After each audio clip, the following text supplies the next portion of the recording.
Depend करे तांकर as प्रथम तो एज ऊपर डिपेंड करे जदि कम एज बयसर पिला होती देन आम तांकर मास्टरबेशन स्टाटस देखू जदि अधिक एज किए होती पुरुष होती आम तांकर बयस फैक्टर देखू अलग क्यों रोग अटैक करना करनी देखू जमी गैस्ट्रिक है डायबिटीज होगा ब्लड प्रेशर होगा अटैक करना करनी तो तापर देखी सारापर आम कौन करूँ एज टोटाल एनालिसिस करूँ एज फैक्टर रियल एज केते बॉडी एज केते तो से एनालिसिस कलापर आम जिनसटा टोटाल डाटा हाथ में धरी दो से अनुसार कहूँ जब अधिक एज हो जाए जन को तो सी ऑटोमेटिक जेहेतु एज फैक्टर अनुसार अधिक एज होती तो ऑटोमेटिक से हालिया हो जाती जदि किए कम एज अच्छा सी कौन करूँ जेहेतु मास्टरबेशन अधिक कर अधिक टाइम सस्टेन कर पारना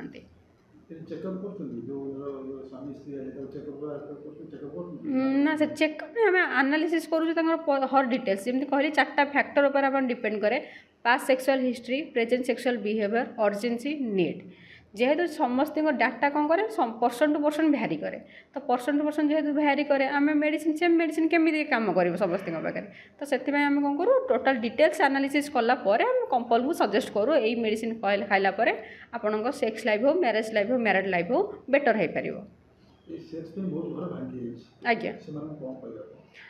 सर ये कहूँ सर जदि आप किसी भी फेस करमती इश्यू प्रोब्लेम फेस करें भरोसा क्लिनिक को भरोसा करके आसतु आसला निजे निजे ही आपण देहरे कि आपण परिवार शांति उपर निजे ही 3 दिन भितर आप लक्ष्य करेंगे कौन ग्रोथ करना करें आज्ञा सर झील आसती पुओ भी आसती जो मैंने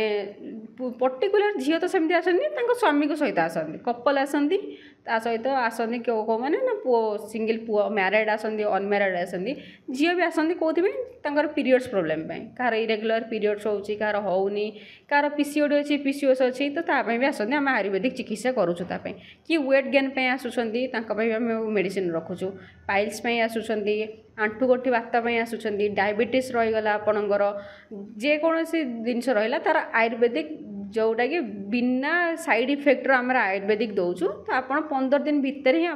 भितर लक्ष्य करेंगे तार चिकित्सार फलटा सर संतान ये होनी कहीं ना सर हूँ सीमेन लेवल क्वालिटी और क्वांटिटी जदि खाली समस्त क्वांटिटी अच्छी तार जो क्वालिटी नथिबो ताल पिला ठीक हेबनी जदि पूरा क्वालिटी ठीक अच्छे क्वांटिटी नथिबो तो सेटा भी पिला हेबनी तो जिनसटा हूँ समय पूर्व संचय करने समय जब आम अधिक क्षय करवा जमीक कि आम ग्रोथ पीरियड टाइम आम जिनसटा जोटा कि 15 ରୁ 30 वर्ष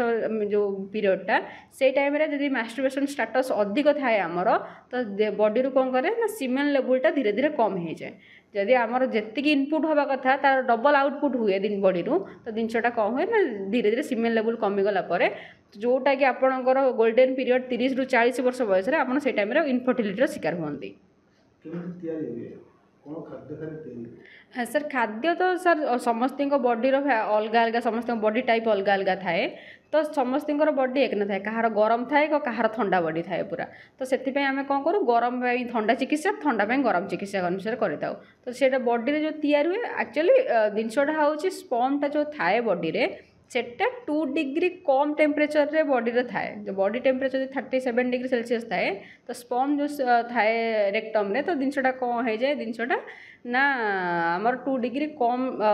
ता टेम्परेचर थाए जदि आम अधिक गरम आहरी करवा तो सेटा कौन करे ना धीरे धीरे आम जोटा कहूँ शीघ्र क्विक फल जो धातु पतला करके डिस्चार्ज करुचे तो से आड़ की गति करे आदि पूराटा एक्सेस बॉडी जी आम गरम रहा कथा तार न रही एक्सेस ठंडा हो जाए तो सेटा कौन करे शिथिलता आड़ की गति करता है तो आम कौन करूँ गरम टाक ठंडा ठंडा टाक गरम चिकित्सा करता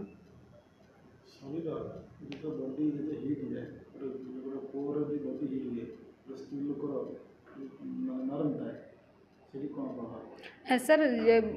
एक्चुअली सेक्स कैपेसिटी रोचे 1:8 रोचे जदि पुरुषर 1% इच्छा होती स्त्री 8% कंपलसरी किंतु पुरुष क्षेत्र में शीघ्र उत्तेजित हो शीघ्र पतन हम किंतु स्त्री डेरी उत्तेजित हो डेरी पतन हम तो से टाइम कौन करवा तो स्त्री से लेवल जाए आसवाई स्वामी को कौन कर से टाइम जाए सस्टेन करने पड़ो तो ताको से आम कौन करूँ ना भरोसा क्लिनिक आपको साहाय्य करुँची जहाँफल आपण जो लाइफटा रोचे जोटा 5 मिनट आप चाहते से आम आप 10 मिनट करदेबू जहाँफल आप मैरिड लाइफ ठीक ठाक और सुंदर भाव में जीवन यापन करें।